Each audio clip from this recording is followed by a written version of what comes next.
Hello guys! Welcome to Rick's Gaming. So in this video, ituturo ko sa inyo kung paano mag-download ng Manage Supermarket Simulator na unlimited yung money, energy, at walang ads. So itong game na to is nalaro ko na siya nung nakaraan and ipapakita ko lang sa inyo kung gaano talaga siya ka-legit guys. So yung link ng app na to is ilalagay ko na lang siya dyan sa comment section. Then once na naklik nyo na yung link, mapupunta kayo dito guys. So yan. Makikita nyo to and click nyo lang yan.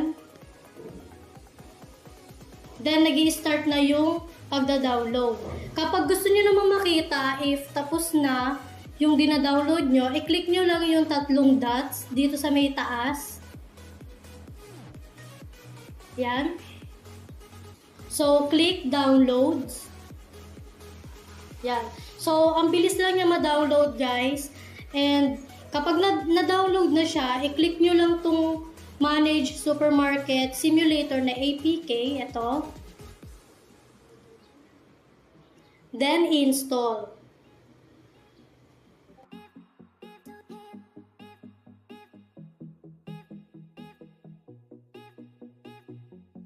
So, habang inaantay natin siya mag-install, tapos na. So, i-ano muna natin, i-back muna natin, i-home nyo muna.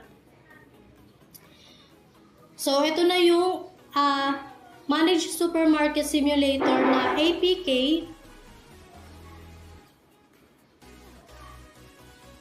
Ito. Then, click nyo lang yan.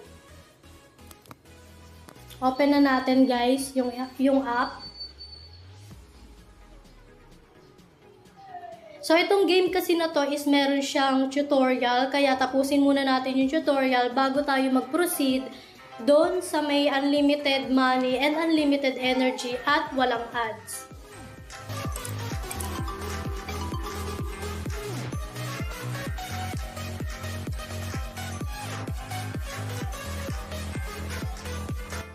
So, ayan muna yung name ng store natin. A ka muna. A ka muna.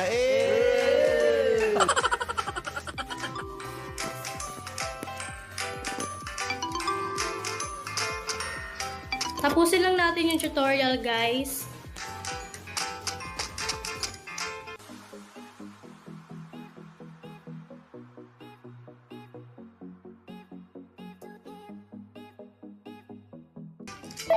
So, isa-set natin yung price.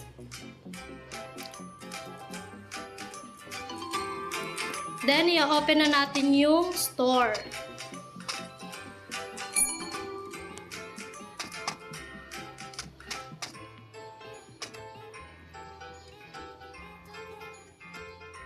So, yan, may customer na and antayin muna natin matapos.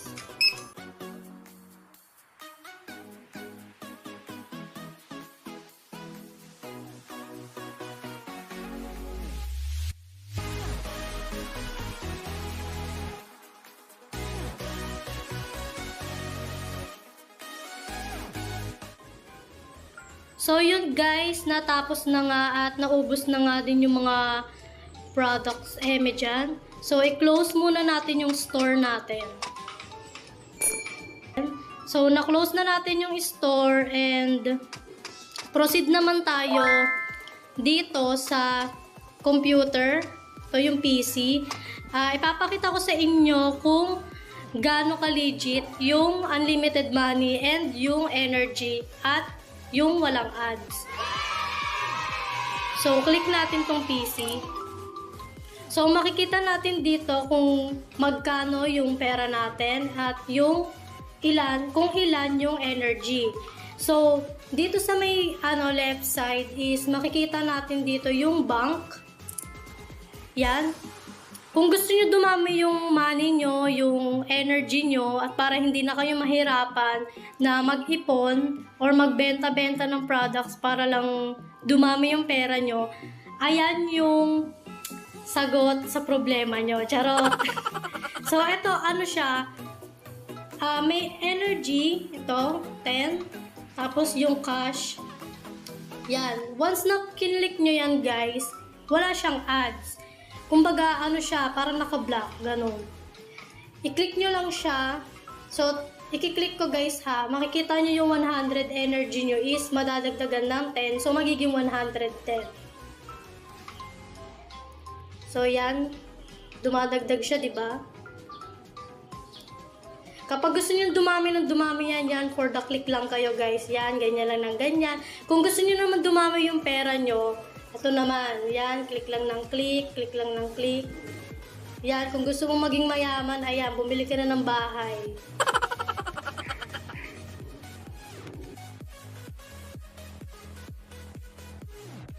So, nakita nyo naman kung paano siya dumami or madagdagan, di ba? So, etong nasa may taas naman, yung times 2 game speed, pwede nyo rin naman siyang i-click na walang lalabas na ads. Yan, tapos yung, di ba may lumalabas dito na box? So, yan. Pwede nyo rin siya i-click, guys. O, yan.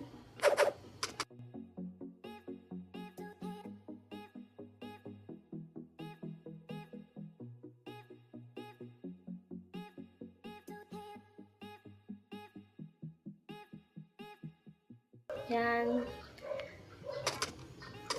So, pwede rin palang palitan yung name ng store nyo. Pwede nyo ulit siya palitan. So, kung papalitan nyo siya, guys, is meron din siyang nakalagay dito na dapat manonood ka ng ads, di ba? Para lang mapalitan mo yung name. So, eto naman, hindi na. Hindi mo na kailangan manood ng ads kasi nga, naka-block siya.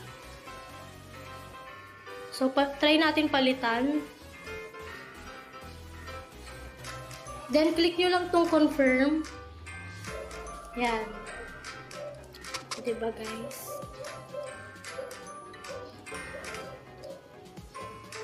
So, yun, napalitan na natin yung name ng store. Kung meron naman kayong request na ibang game na gusto nyo na may unlimited money or unlimited ano man yan, or kung meron man kayong nilalaro na game na may ads, tatry natin yung best natin na gumawa ulit ng tutorial para dun sa app or games na gusto nyo. So, thanks for watching guys. Sana po nagustuhan nyo yung tutorial.